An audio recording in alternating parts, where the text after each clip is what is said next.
आज ये एक किस्सा बता रही थी कि हमारे आई हुई है साथ में कि इनकी बहन कज़न थी, वो राजकन्या है वो भी, और उनके पति बहुत शराबी कबाबी बहुत बुरे आदमी थे और वो एक गुरु के शिष्य थे। इन्होंने जाकर उनसे बताया कि आदमी मारता है, पीटता है, सताता है, औरत रख ली है, उसको कुछ कहो, वो औरतें रखता है और राजकुमार है, लेकिन क्या करें, उसका इतना खराब हो रहा है। तो कह रहने दो, तुमको क्या करने का। उसे रुपया हटते गए, गुरु जी को मतलब उनके रुपये से। ये कोई गुरु है जो कि आपसे रुपया हटते हैं? आपसे गुरु हो ही कैसे सकते जो आपके पैसे के बूते पर रहते हैं? ये तो पैरासाइट्स है। आपके नौकरों से भी गए भी थे, कम से कम आपके नौकर आपका कुछ काम करते हैं। जो लोग आपसे रुपया लेकर के जीते हैं, ऐसे दुष्टों को तो बिल्कुल राक्षसों की योनि में डालना चाहिए। और ऐसे दुष्टों के पास जाने वाले लोग भी महामूर्ख है, मैं कहती हूँ। वो देखते क्यों नहीं? क्या आप परमात्मा को खरीद सकते हैं? आप किसी गुरु को खरीद सकते हैं? अगर कोई गुरु हो तो कभी अपने को बेचेगा? उसकी अपनी एक शान होती है, उसको आप खरीद नहीं सकते। कोई भी चाहे, एक ही चीज से आप उसको मात कर सकते हैं, आपके प्यार से, आपकी श्रद्धा से, आपके प्रेम से, भक्ति से, और किसी चीज से वश में आने वाली चीज नहीं। उसकी अपनी एक शान होती है, वो अपनी एक प्रतिष्ठा में रहता है, उसकी एक बादशाहत होती है। उसको क्या परवाह होगी? आप है रईस तो बैठे अपने घर में, उसको क्या? वो पत्तल में भी खा सकता है, वो क्या जमीन पर भी सो सकता है, वो चाहे राजमहल में रह सकता है, वो जैसा रहना चाहे रहेगा, उससे आपसे कोई मतलब नहीं। उसको तो सिर्फ आपके प्यार से, आपकी श्रद्धा से और आपकी खोज से। अगर आपको खोज है तो सर आंखों पर वो आपको उठा ले। ऐसे गुरु को खोजना चाहिए जो आपको परमात्मा की बात बताए, जो आपके आत्मा की पहचान कराए, जो मालिक से मिलाए, वही गुरु माना हुआ है। जिसे दिखे उसी को गुरु। ये तो अगुरु भी नहीं है, राक्षस है, राक्षस। अंगूठियां निकाल के आपको देते, जो आदमी आपको अंगूठी निकाल के देता है वो क्या परमात्मा की बात करता होगा? आपका चित्त अंगूठी में डालता है, आपको दिखाई नहीं देता। जो अब एक है वो नंगा नाचना सिखा रहे, अधर्म सिखा रहे। कौन से धर्म में लिखा है इस तरह की चीज? दूसरे आजकल के गुरुओं के बारे में ये भी जानना चाहिए कि अपने ही मन से कोई चीज निकाल लिए। इनका पहले के गुरुओं के साथ कोई नहीं मेल बैठता। वो जैसे रहते थे, जैसी उनकी सिखावन थी, जिस तरह से उनका बर्ताव था, जो उनकी बातें थी, उससे इनका कोई मेल नहीं बैठता। अपने जो धर्म का जो अनेक इतिहास चले आ रहे हैं, जिसको कि आप कह सकते हैं कि किसी भी धर्म में देखिए तो वही चीज कही जाती है। आप अपने शंकराचार्य को पढ़ें तो आप सहयोग समझ लेंगे, आप कबीर को पढ़े आप सहयोग समझ लेंगे, नानक को पढ़े आप समझ लेंगे, मोहम्मद को पढ़े आप समझ लेंगे, क्राइस्ट को पढ़े आप समझ लेंगे, कन्फ्यूशस और सोक्रेटिस से लेकर सबको आप देखें तो सहयोगी सिखाते रहे। और ये जो सब आपको सर के बल उठना और फलाना ढिकाना और दुनिया भर की चीज आपको नचा नचा करके मारते हैं, इनको कैसे आप गुरु मान लेते हैं? एक ही गुरु की पहचान है, जो मालिक को मिला है वही गुरु है और बाकी गुरु नहीं। सत्य पे अगर आप खड़े हुए हैं तो आपको इसी चीज को देखना है। लेकिन इंसान इतना सुपरफिशियल हो गया है कि उसको सर्कस को देखता है। कितने तामझाम लेकर के आदमी घूम रहा है, कितनी हंडिया सर पे रख के चल रहा है, बाल कैसे बना के चल रहा है, क्या सींग लगा के चल रहा है। गुरु की सिर्फ एक ही पहचान है कि वो सिवाय मालिक के और कोई बात नहीं जानता, उसी में रमा रहता है। वही गुरु माने आपसे ऊंचा इंसान है। लेकिन जिनको आप खरीदते हैं बाजार में, जिनको आप पैसा देते हैं, जो आपको बेवकूफ बनाते हैं, जो आपको हिप्नोटाइज करते हैं, उनके साथ आप बंधे हुए हैं, उनके साथ आप लगे हुए हैं, तो इस तरह के लोगों को क्या कहा जाए? और कलयुग में, इस घोर कलयुग में तो ऐसे अनेक हैं, अजीब अजीब तरह के एक एक नमूने हमें आपसे बता, किसका वर्णन करूं, किसका कहूं। ऐसे कभी न गुरु हुए न होंगे मेरे ख्याल से, जिसका आजकल हो रहा है नमूने एक से। पर वो ऐसी चिपकन होती उस चीज की कि अभी एक वहां पर देहरादून में एक देवी जी आई, उनकी कुंडलिनी एकदम ऐसी जमी हुई ऐसी। तो मैंने कहा भाई तुम कौन गुरु के पास गई? तो उन्होंने बड़े से बताया कि उनके पास गए। मैंने कहा आपने उनके बारे में पेपर में पढ़ा कि नहीं पढ़ा? एक 18 साल की लड़की के साथ उन्होंने जो भी गड़बड़ किया था, उस लड़की ने और 25 और लड़कियों ने ब्लिट्स में और इसमें उसमें सब दूर छापा था, 10 साल पहले छापा था। कहले हमने पढ़ा पर वो सब झूठ है। हमने कहा झूठ है तो आपको क्या मिला उनसे? तो उनको बड़ा बुरा लग गया। कहले मैं तो माता जी शादीशुदा औरत हूं, मैं ऐसी हूं, मैं ऐसा। फिर मैंने ऐसे आदमी के दरवाजे जाना ही क्यों? लेकिन उस पर वो, ये नहीं कि औरत बदमाश है, ये नहीं कि वो खराब औरत है, पर उस पर हिप्नोसिस है, हिप्नोटाइज्ड है। कोई उनको फ्रीडम नहीं। गुरु बैठेंगे 7 मंजिल पे जाके, आप जाइए वहां पे सेवा करिए, इतनी बड़ी बड़ी पेटियां रखी रहेंगी, उसमें आप पैसा डालिए। सेवा का मतलब है पैसा डालिए।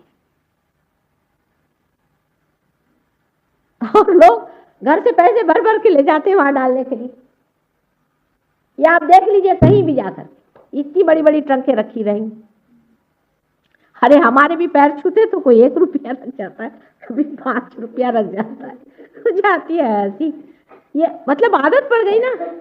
हनुमान जी के मंदिर जाओ, वहां भी 1.25 रुपया चढ़ा। और इसी चक्कर की वजह से हर जगह मस्जिद मंदिर, हर जगह गड़बड़ करके रख दिया। ऐसी कोई जगह नहीं छोड़ी जो पवित्र जगह रह गई। और इसी चक्कर की वजह से हमारे जो जवान बेटे हैं, जो जवान लोग हैं, ये सोचते हैं कि परमात्मा है कि तमाशा है ये सब, क्योंकि वो तो अपनी बुद्धि रखते हैं ना, वो अभी साबित है दिमाग उनके, उनको अविश्वास हो रहा। सारे धर्मों में ये हो गया, आपको आश्चर्य होगा। अल्जीरिया से हमारे पास एक आए थे साहब, जवान हैं, बहुत होशियार और इंजीनियर थे।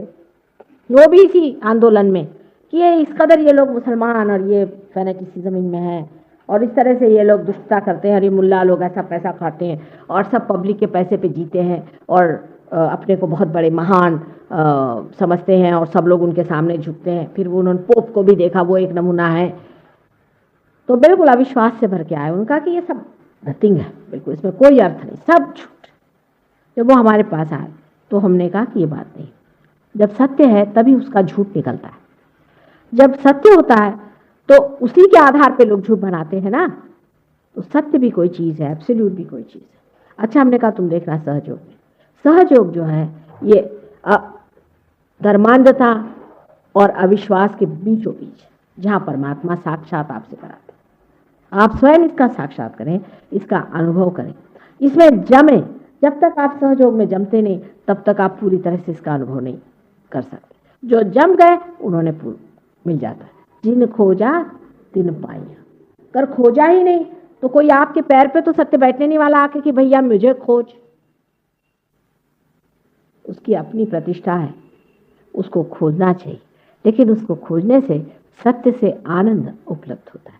सत्य और आनंद दोनों ही चीज है, एक ही चीज है दोनों। जैसे चंद्र की चंद्रिका होती है, या जिस तरह से सूर्य का उसका अपना प्रकाश होता है, उसी प्रकार सत्य और आनंद दोनों चीजें एक साथ है। जब आप सत्य को पा लेते हैं तो आनंद विभोर हो जाते हैं, आनंद में रममाण हो जाते हैं। लेकिन ये सिर्फ लेक्चरबाजी नहीं है कि आपको मैं लेक्चर देती रहूं सुबह से शाम तक। लेक्चर से तो मेरा गला थक गया। अब पाने की बात है कि कुछ पाओ, आत्मा को पाओ। बहुत से लोग ऐसे भी मैंने बहादुर देखे, हमें तो कुछ हुआ नहीं माता जी, माने बड़े अच्छे हो गए। होना चाहिए, नहीं हुआ माने कुछ गड़बड़ है आपके अंदर, कोई ना कोई तकलीफ है, आप बीमार है, आपका मेंटली आप ठीक नहीं, आप कोई गलत गुरु के सामने अपना मत्था टिका है। अगर आपने अपना मत्था ही, जो कि परमात्मा ने इतनी शान से बनाया है, इसको गलत आदमी सामने टेक दिया है तो खत्म हो गया मामला। आपको हमें भी अंधता से नहीं विश्वास करना चाहिए, गलत बात। हम चाहते हैं कि आप पाओ, और उसके बाद अगर आपने अविश्वास किया तो आपसे बड़ा मूर्ख कोई नहीं, और उसके बाद भी आप अगर जमे नहीं तो आपके लिए क्या कहा जाए। जब आप पा लेते हैं तब इसमें जमिए, और जमने के बाद आप देखिए कि आपकी पूर्ण शक्तियां जो भी हैं इस तरह से हाथ से बहती हैं, और आप फिर दूसरों को भी इस आनंद को दे सकते हैं, दूसरों को भी ये सुख दे सकते हैं। और ये किस तरह से घटित होता है, कैसे बन पड़ता है, ये आप धीरे धीरे जैसे जैसे इसमें गुजरते जाते हैं आप खुद इसको समझते हैं। अब इनमें से बहुत से लोग हैं 6 महीने पहले हमारे पास में, सिर्फ 6 महीने पहले हमारे पास में। अभी डॉक्टर बरजोर जी साहब हैं, ये हमारे पास 6 महीने पहले आए, और ये बहुत बड़े डॉक्टर हैं लंदन के, इसके अलावा जर्मनी में भी प्रैक्टिस करते हैं। जब से इन्होंने पाया है इसके पीछे पड़ गए, तब से इन्होंने कैंसर ठीक किए हैं, दुनिया भर की बीमारियां ठीक की, और अब कहते हैं कि इसको पाने के बाद बाकी सब कुछ इरेलेवेंट लगता है हमको। क्योंकि जब आप बिल्कुल सूत्र पे ही काम करने लग गए, जब सूत्र को आपने पकड़ लिया तो फिर बाकी चीजें हिलाना कोई मुश्किल है। इसी प्रकार आप सब इसके अधिकारी हैं, इसीलिए से सहज कहते हैं। सह माने आपके साथ, ज माने पैदा हुआ, ये आप भी इसके अधिकारी, हर एक आदमी इसका अधिकारी है, और इसको पा लेना चाहिए। जैसे एक दीप दूसरे दीप को जला सकता है, उसी प्रकार एक रियलाइज सोल दूसरे को रियलाइजेशन दे सकता है, पर रियलाइज सोल होना चाहिए। अगर एक दीप जला हुआ नहीं तो दूसरे दीप को क्या करेगा? जब दूसरा दीप जल जाता है तो वो तीसरे को जला सकता है। इसी प्रकार ये घटना घटित होती है और आदमी के अंदर में लाइट आ जाती है। अब लाइट आने का मतलब ये नहीं कि आप लाइट देखते हैं, ये भी एक दूसरी अजीब सी चीज है कि लोग लाइट देखना चाहते हैं। देखना जब होता है तब वहां आप नहीं होते। जैसे कि समझ लीजिए आप जब बाहर हैं तो आप इस बिल्डिंग को देख सकते हैं, लेकिन जब आप अंदर आ गए तो क्या देखिएगा? कुछ भी नहीं। तब तो सिर्फ आप होते मात्र हैं, आप देखते नहीं हैं कुछ। जहां जहां देखना होता है तो सोचना कि आप अभी बाहर हैं। लाइट जो लोगों को दिखाई देती है, ये शॉर्ट सर्किट हो जाता है ना, वैसी लाइट है, स्पार्क होता है। इसलिए जिस चीज को लाइट दिखाई हो वो मुझे बताएं, आज्ञा चक्र टूटा है उस आदमी का, उसको ठीक करना पड़ेगा। ये सारे चक्र भी कुंडलिनी अपने आप से ठीक करती चलती है। वो आपकी माँ है, आप हर एक की अलग अलग माँ है। वो आपकी, जिसको सुरति कहते हैं, वही यह सुरति है, और ये अपने आप से चढ़ती है और अपने आप आपको ठीक करके वहां पहुंचा देती है। आप में अगर कोई दोष भी है वो भी हम समझ सकते हैं, वो भी वो बता देती कि इनका दोष ठीक कर दो। कोई गलती हो गई वो भी ठीक हो सकता है, लेकिन अपने को रिसेप्टिव मूड में रखना चाहिए कि हम इसे ले लें, प्राप्त कर लें और हो जाए। अब कल भी एक बात जो उठी थी वो आज भी दिमाग में किसी के उठ रही है कि कुंडलिनी अवेकनिंग तो लोग कहते हैं बड़ी मुश्किल चीज़ है, बड़ी कठिन चीज़ है, ये कैसे होती है? इसमें कोई नाचते हैं, कोई बंदर जैसे नाचते हैं, कोई कुछ करते हैं, कुछ भी नहीं होता। हमने हजारों की कुंडलिनी जागृत की और पार किया हुआ है, ऐसे कभी भी नहीं होता है। जो परमात्मा ने आपके उद्धार के लिए चीज़ रखी हुई है, आपके पुनर्जन्म के लिए आपकी माँ है, वो आपको कोई भी दुख नहीं देती, उल्टे आपको वो अत्यंत सुखदायी है। कैंसर जैसी बीमारी कुंडलिनी के अवेकनिंग से ठीक होती है, सारी बीमारी आपकी ठीक हो सकती है। इस तरह की बड़ी भारी प्रेमदायिनी, आशीर्वाददायिनी, इस तरह की बड़ी भारी शक्ति आपके अंदर में है। तो इस तरह की गलत धारणाएं कर लेना कि हम बंदर हो जाएंगे या मेंढक हो जाएंगे, आपको अति मानव जो बनाने वाली चीज़ है वो आपको क्या मेंढक बनाएंगे? इस चीज़ को आप समझ लें। अब ये कठिन होता है, वो उसके लिए कठिन है जो बेवकूफ़ है, जिसको मालूम नहीं।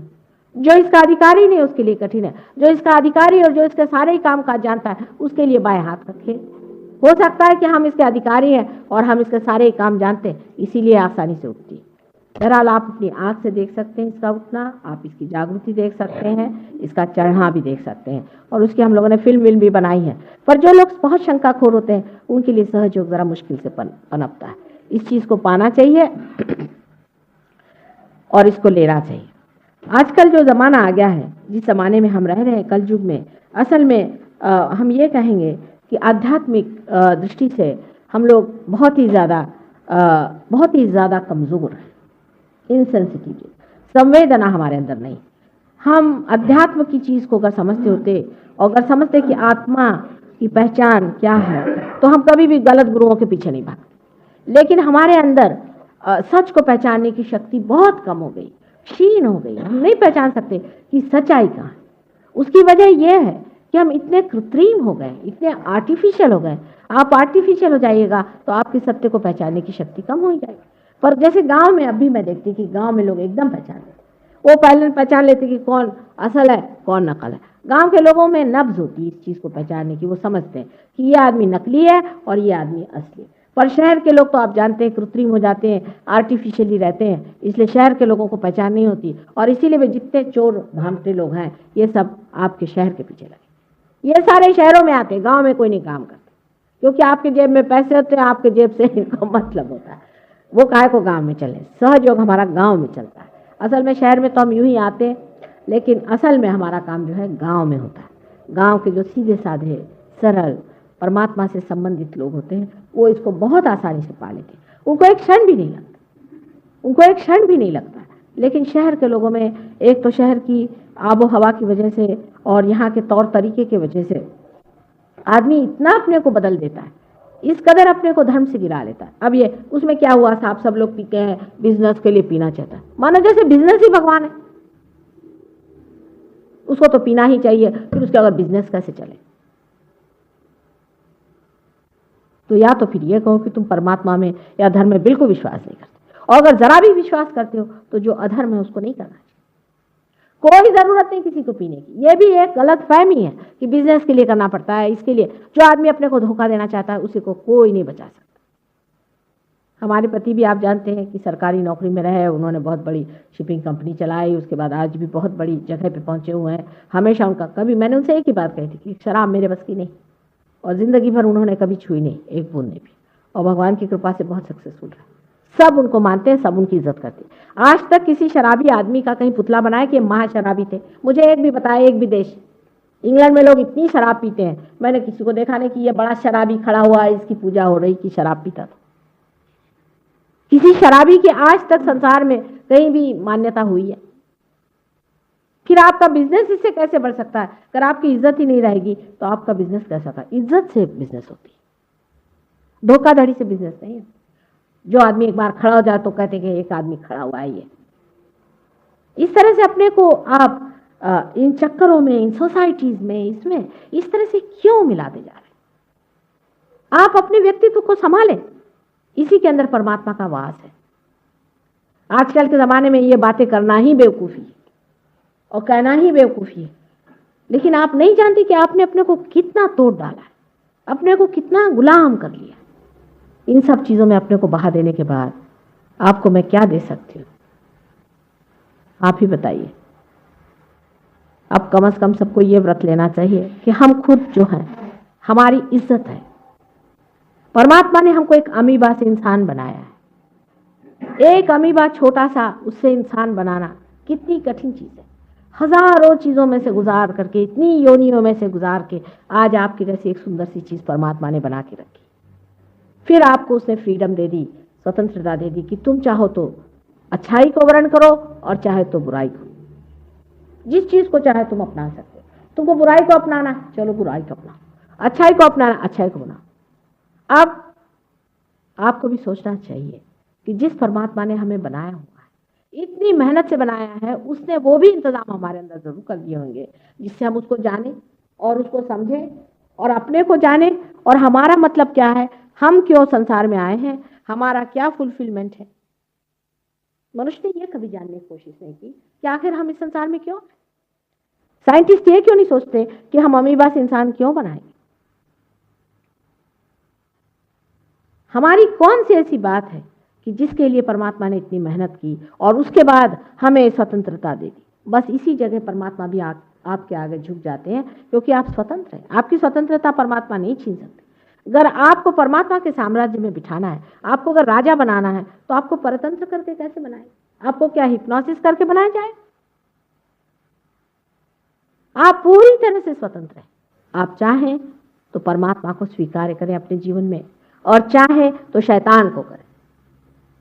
दोनों रास्ते आपके लिए पूरी तरह परमात्मा ने खोल के रखे, और सबने बड़ी मेहनत की है। मैं आपसे बताती हूँ कि गुरुओं ने कितनी आफतें उठाई हैं, इतनी मेहनत आपके पीछे सारे जितने भी अवतार हो गए, उन्होंने, गुरुओं ने कितनी मेहनत करी। उनको कितना सताया हमने, उनको कितना अच्छा लगा, उनकी कितनी तकलीफ, वो सारी बर्दाश्त करके उन्होंने आपको बिठाने की कोशिश की।